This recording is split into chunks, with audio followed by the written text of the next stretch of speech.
Let me tell you how to test. Click on savethelogin.world. Go to Try It on the top of the page. There are two login tests, HTTP and HTTPS. Now I will test account in HTTP. Put ID and password in test page. Then click on Login button. Now HTTP is normally detected by our extension as a plaintext transmission.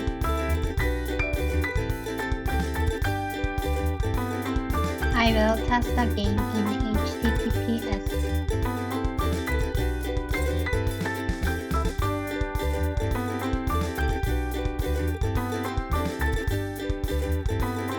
You can see that HTTPS is not detected because it is encrypted.